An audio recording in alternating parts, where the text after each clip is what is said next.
Hello, hello. Can you guys hear me well? Okay, awesome. Yeah, it's super excited to be here. I actually arrived on Monday night and spent the Tuesday and Wednesday meeting with customers and prospects and just hanging out with the friends in the industry. And it's really exciting to see the enthusiasm, the vibe. Everybody kind of coming together. At least within the whole APAC-wide Web3 audience to collaborate. And it's really interesting, to meet with some of the local Taipei-based builders, and they're not just thinking about providing, some services within Taiwan, but they're all kind of thinking about how do we actually launch this globally. So it's super excited to be here. My name is Glenn Wu. I'm with Block Damon, based out of Singapore. So before we actually start, do you guys mind maybe introducing yourself, your background, and also, what your company is all about? Go ahead with York. Thank you very much. Yeah, my name is Jörg Roskowitz, and I'm in charge of the solution architects inside AMD, responsible for AI and Web3. So my Web3 journey starts around 2017. Where we moved into this business, and that time it was seriously like kind of a spy initiative, because it was mostly related to crypto, and officially specific bigger companies, they don't want to deal with crypto at all. So it was a very interesting time.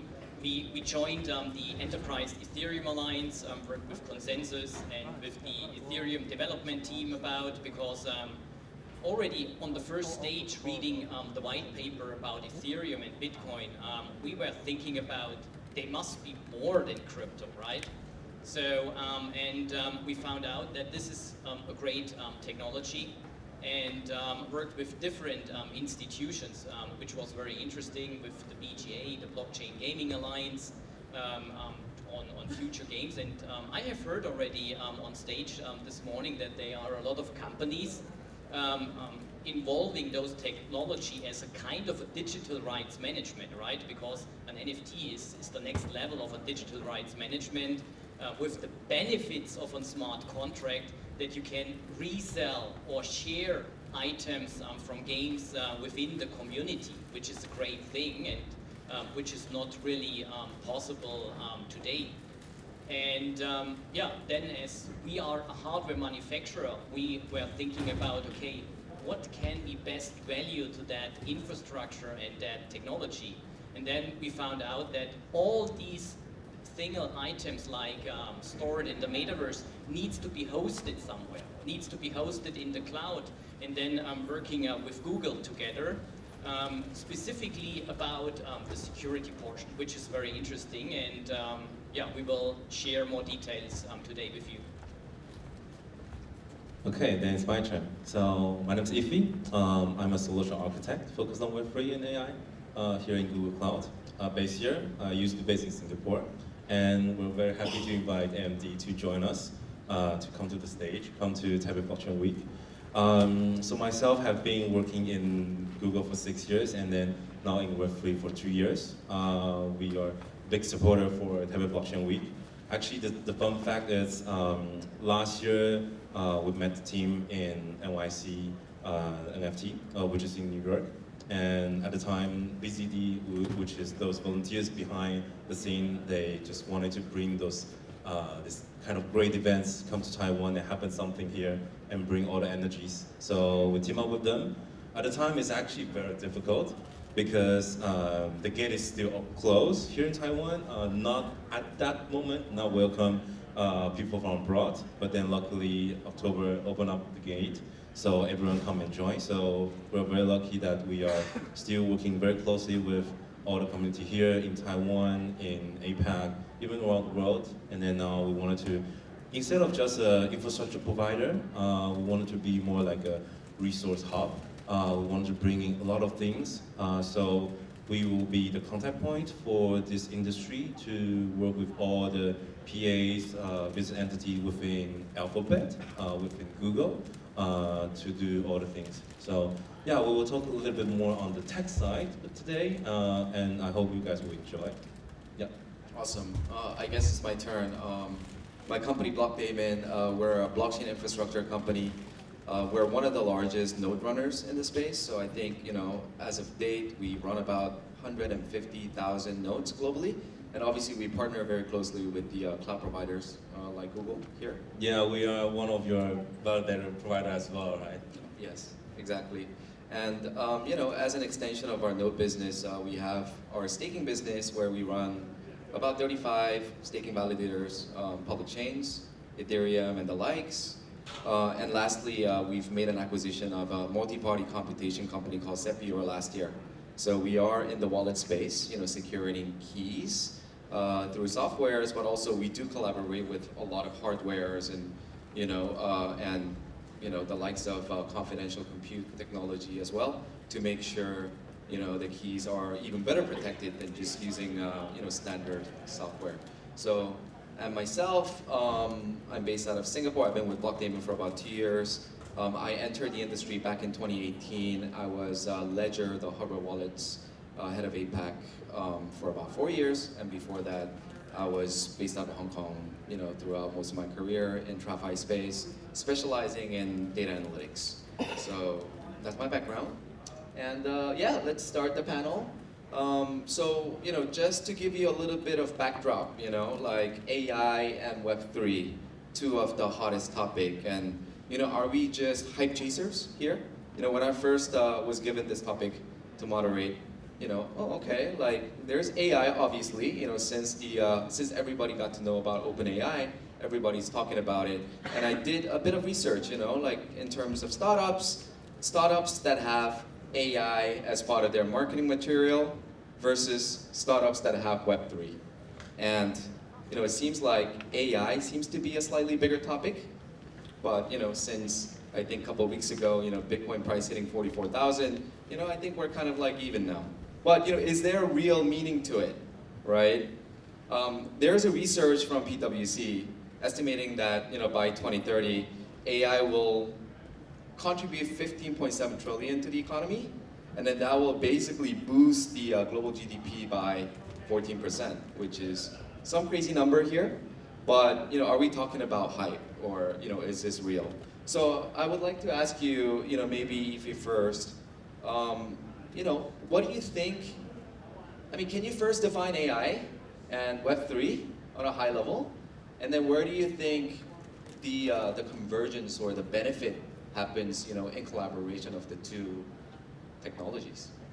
Okay, I think that's a very, very big topic. Okay, and I don't think I'm the person who's gonna define that thing, but I'm gonna just focus on what I've seen, right? So at Google Cloud, it's pretty simple that it's the kind of technologies that Google wanted to bring into the world, wanted to build things on top of us so that you can easily make something happen instead of doing the wheels again. And since you all mentioned about OpenAI, we have a Gemini just launched yesterday. We just launched for anyone, and it's also multi-model as well. So which means that you can insert those, instead of text, you can put image, you can put any kind of vector kind of things into it. That kind of thing. And you'll kind of imagine like, wait, so if you guys are building the AI, but then what about the rest of the AI world, what they're gonna do? Pretty simple, right? I mean, we're trying to focus on the very base kind of things, and then we build a lot of tools, making things easier for the developers so they can easily build on top of it. So actually yesterday, I actually joined Accelerator. They have a demo day, and they have seen whole tons of AI topics for every industries, and that's cool. That's very good. And then for the Web3 spaces, it's pretty new actually, even for Google. We started to focus on Web3, having a team, especially for the engineering part, back in 2 years ago. And then finally this year, we actually bring out some of the services that will be able to provide it to this industry, so easily to build on something on top of it. So that's kind of the stage that we're chasing the market, because the market always goes way faster. But then of course, those two things combined together, you can easily see that. For example, we have a customer, they are building the AI solutions on top of Web3, because Web3 itself is a very big topic. For example, data is one of the very big topics in Web3, and they collect a lot of those open data, because all the on-chain data, blockchain itself, even Blockdaemon creating a lot of those data, these are the things that you wanted to find an easy way to leverage them. But then now AI can help you to get to understand what's going on. So instead of you do analytics by yourself, you ask AI to help you to understand what's going on the chain, what's going on, what you should do, maybe something should happen. Yeah, that's kind of the things we see, those combinations. All right, then I have a follow-up question, and you mentioned briefly about the benefit that AI can bring to blockchain. I was also thinking about like the other way around as well. Maybe blockchain can bring something to AI. So I'd like to ask, both of you guys, a trick question, but which one is more beneficial? Which one is more helpful to one another? Go ahead, Jordan. Yeah, maybe I start with that to give you an answer about that. I think we will see this in the next couple of years. From my point of view, both technologies are merging kind of perfect together, because just think about what the industry has done in the last recent years with the metaverse. So you are creating your own world within voxels, for example, and we also created a booth with products and information inside there, which is great. You can walk through, but where AI finds its place to move into this is to have a chatbot which can answer questions particular to your company, to your products, to technology. And it's very interesting. If we currently looking into the statistics, around 80% of the AI business or frameworks are currently large language models. And that means kind of ChatGPT derivatives, right? And we think, and what we currently can see is that kind of chatbot business will grow like exponential, because a lot of companies will use this as to support their customers. And just think about how cool this is. You type a question. If you call a company, you need to make sure that this person underneath is speaking the language of the customer. This person needs to make sure to have the knowledge to answer all these questions. And that's perfect for a kind of a GPT bot, right? It automatically detects the language the customer is talking to, switching to it, and then he can answer any question you may have. This is just a simple use case where we see AI, for example, running in the metaverse. Another topic is, and I think there were also a couple of discussions. So we joined a couple of years back the Blockchain Gaming Alliance, and with Ubisoft together. And they also looking how to get more intelligence inside the games, like for the NPCs, right? So which can give you an additional value for the games. And this is merging perfectly the AI business with the blockchain business. I would even say that there is a kind of a dependency to each other. And AMD as a silicon vendor, we are working with cloud providers to make it secure. So I guess to summarize your answer, it's like 50-50, basically. I would say. Okay. Ify, any thoughts on it? I think you actually mentioned most of the part that from AI to metaverse to Web3. I actually kind of seen something recently just happened. Just coming up with some of those projects. They are using the Web3 of the native of the way influence finance. That's a big impact, of course. And then one of the things is they're easily getting a lot of energies, those finance supported through Web3, and then that can benefit back to those AI startups. And then I think that's one of the very cool ways, and then it's not just benefit AI, but benefit all kinds of startups. And then even there are some of more for the education kind of things. These are the things that I'm really interesting to see those things happen again and again, and it's coming up. So I do believe those projects, I'm not going to mention it because they are already having their topics here, but then I think that's some of the cool things that you can see, not on the one-way side, but two ways. I think you mentioned a very important point, talking about virtual classrooms. So we all have seen the challenges during the pandemic, right? Where we had the kids at home, being online, and for all the class events they had. And just think about having a valid AI working with the kids to express math, physics, or whatever. So I personally, for example, I studied computer science, but I was never a programmer, right? And with all that AI stuff, I need to learn a lot of stuff in Python. And the old-fashioned way was, okay, I go to the library, I grab some books, and then I start to read them and catching up. But this is a way which is taking a lot of time. So with AI, in particularly a chatbot like ChatGPT, you can ask particular questions about routines where you can even learn a lot faster. And the most valuable point, at least for myself, was if I doesn't get the answer coming from the chatbot, I can ask, I don't understand it, and I got a different way to explain how different routines are working. And this will be very important for digital class experience. So I'm also combining the metaverse with future teaching elements where the kids can do a lot alone and can get new knowledge a lot faster. Yeah, what about,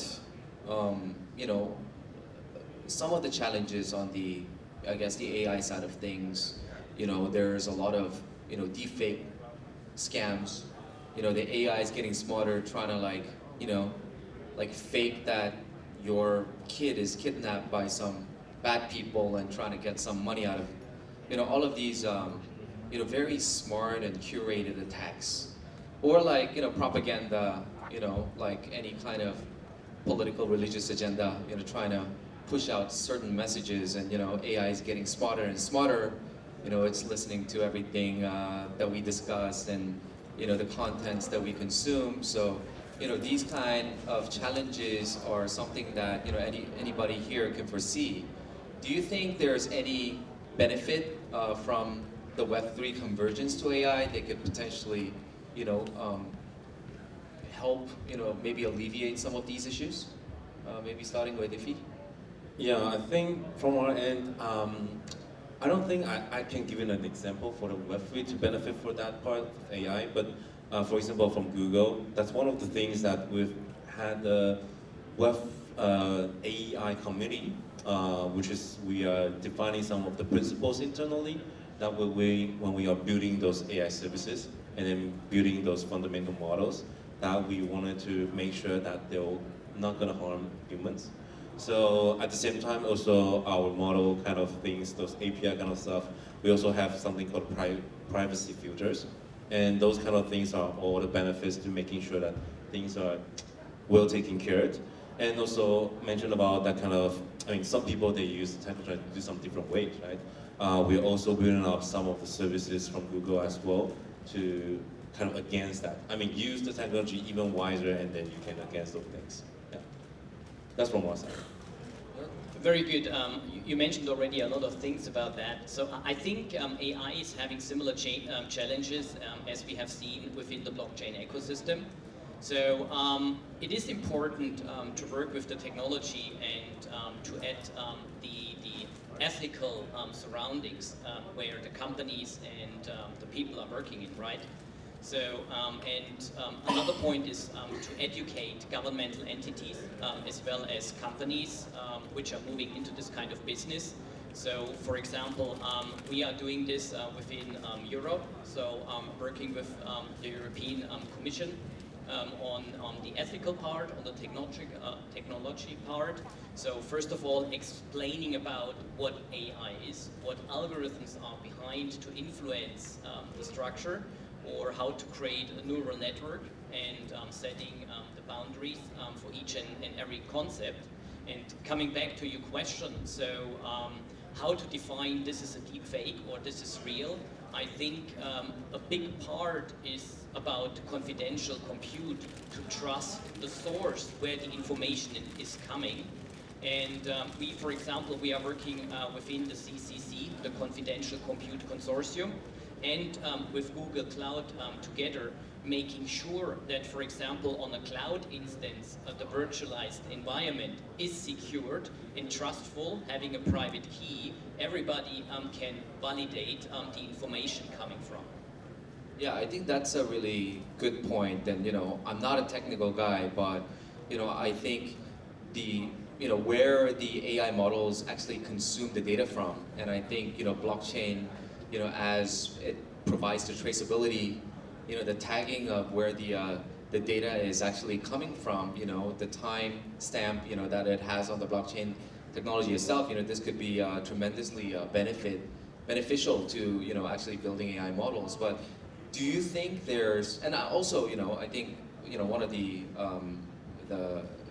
maybe the concerns here is that, do we have enough information that are actually within the blockchain scope to make it meaningful to run like large data models for AI? And obviously it's early days, but could you highlight any of the projects that you've seen, any experience that you had that are maybe benefiting from both having the AI kind of model run on top of something like a blockchain? Anything that you can mention? I think that's relatively easier from our side because, and Google is a data company, and then at the very beginning, right? Even the big data world is all coming from our papers. It's been there for quite a while. I think more than 10 years. So at the time, we have a service coming out for BigQuery. Basically, it's a tool and it analyzes a lot of data, like petabyte of data, analyze it in minutes. That's kind of the thing. But if you have a powerful tool, you want data, right? So we have a public data set, which is a program that anyone they wanted to collaborate with us, they can put their data here. And then we are having more than 30 blockchains data right there in real time, getting ready. And then we're already seeing some of the projects, they are building things on top of that, using all those data, because they are having all the behaviors happens on chain, doesn't matter, it's a metaverse kind of behaviors, there's something doing some transactions, or even some other people, they're actually doing the payment kind of stuff. So all those things, those behavior, they're actually having those records on the chain, and then those are the things you can, as a source, to start to build something. Yeah, that's from our side. Anything, Jörg, you want to mention as well? Yeah, definitely. So we are working very close together because we are the other side, the hardware manufacturer, because at the end everything must run on a data center at a secure manner. And so we have already quite a long history in terms of securing virtualized environments, for example. So in 2016, we developed a technology which is called SEV, Secure Encrypted Virtualization. And this was the first time within hardware we can protect the memory. Because we all know it doesn't matter if it's a virtualized environment or if it's a private key on the wallet, you need to make sure that this key is encrypted with AES. And maybe you all know the ledgers, the tracers, and the chip boxes to secure your tokens in a cold storage. So this is what we are doing inside our products. And the technology called is PSP, Platform Security Processor, which is built into any of our ASICs, so CPUs, GPUs, SoCs. And we are working with Google Cloud together to get this active. And of course, within the last couple of years, this technology has been developed further. So because we know that years back, we always trusted the hypervisor 100%. But you all know people are clever. Now we have AI, which is maybe even more clever to find backdoors, to get hands-on data. So we continuously developed further this technology to even more protect these virtual environments, and currently working with the Confidential Compute Consortium on kind of standards. Because we also know that today we are working together, so tomorrow there will be an Intel environment, there will be an NVIDIA environment, and I think that's a similar approach as on the blockchain side of things. We need to be kind of vendor agnostic, making sure that there is a security standards companies like Google Cloud can follow up and guaranteeing the maximum of the security. Because at the end, if you are not owning your keys, you're also not owning your tokens. Yeah, I think one of the things to add on that, we've seen a lot more customers that's coming from this. Especially recently, we actually have some PR announcement. one with Polyhedra, one with Layer 0.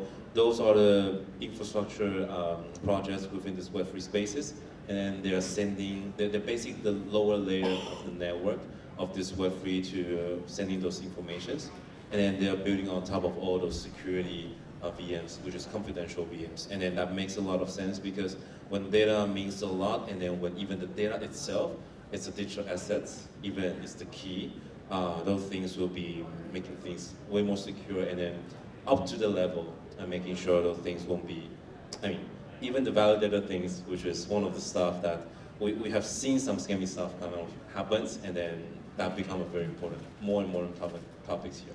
Yeah. Yeah, maybe if he, just to build up on that topic, since you are covering both AI and Web3 at Google, when OpenAI, ChatGPT first came out, one of the bigger innovation on the developer side is like, you can actually have AI to build codes for you.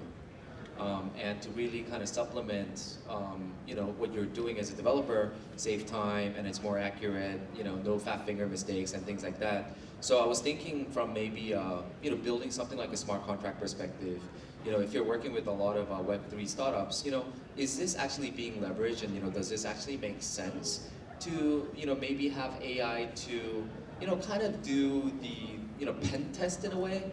To the smart contracts that you're building? Any experience that you want to share with the crowd here? I think that's a very common one. I mean, that's even before the OpenAI kind of things coming up.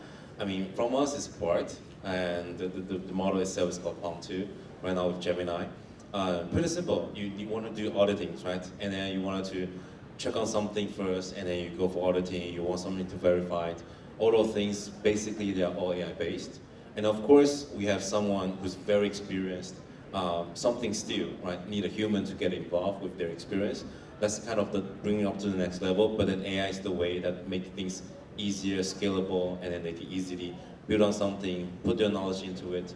And even right now, you can let the AI learn from those informations by themselves, instead of like, people have to get and teach on it. Right? So that's a super common one, yeah. Yeah, that's really good to know. Anything you want to add? I just want to add one item. So because a lot of people are frightened and scared about AI technology because they think, oh my God, this will kill a lot of jobs. Like we don't need teachers anymore. We don't need developers, program developers anymore. And I totally agree to you. So there always needs to be a human being, right? So the only thing AI will do in the next couple of years, it will just support the people to becoming more productive. Of course, and we have seen this with every paradigm shift in history. Once a new technology was coming in, like electricity, electrical light, and all these kind of things, it was moving the job landscape, right? But it never made the people workless, because at the end, you need to train and you need to build those technology. You need to build and train a neural network. We need to work on the security portions for the customers. We need to make the access more simple. As a silicon vendor, we need to work on making the hardware more efficient. So just to give you a sense about, so to develop a neural network like ChatGPT 3.5 is using with 30 billion parameters, it requires a couple of hundreds GPUs, being precise, around 700 high-end GPUs to do the training in 1 hour. So, and this is just one model. And we currently see a lot of models, tons of models, where we have environmental challenges in the market to drive technology. And I think AI is just the next level to push this technology forward and to support the people in getting to the next step. Got it. Okay, yeah, that's totally agreed, and I think that's really interesting. And just some last points. Obviously, us three, we represent companies that are building infrastructure, for both the AI and blockchain, and more so on the Web3 side. But regardless of what sits, like whether it's crypto or whether it's other real-world asset tokenization, NFT, whatever the use case is, I think what we're building is kind of like the rail, supporting the builders to whatever that they believe in, they can go ahead and just use our services, and it's very secure, very quick. So from this perspective, just to wrap up, give you guys maybe 20 seconds each. What are you looking forward to the most in 2024? York, you wanna? Okay, yeah, it's a good question. So 2024 will be definitely the year of AI. I'm keeping up with all the customers to build the next level of infrastructure. So we just recently announced the MI 300 series, which is an AI accelerator. And yeah, 2024 will be the year to establish the environment with our partners like Google Cloud, make it accessible for the end customers. Niffy? I think Google Cloud is always looking for more and more developers to build on top of us, pretty simple. And then so that's the same time that we're giving out even more and more support. This year we just launched a Web3 startup program dedicated for Web3, giving our resource into it, and then also all our connections, including those VCs, including those tools built on top of Google already. And then now we're even bringing MDs together to do a lot of things. And then from the AI side, we're also supporting a lot. We have dedicated AI startup program as well. These are all the easy tools for all the startups when they wanted to build on something on us. And then I think that's one of the things we wanted to really pushing the communities to make something happen. Yeah, that's always on it. All right, thanks. Great, time's up. Yeah, thanks so much for listening, and thanks for the panelists as well. And yeah, look forward to catching up with you more, for the rest of the week. Thanks very much. Thank you. Thank you.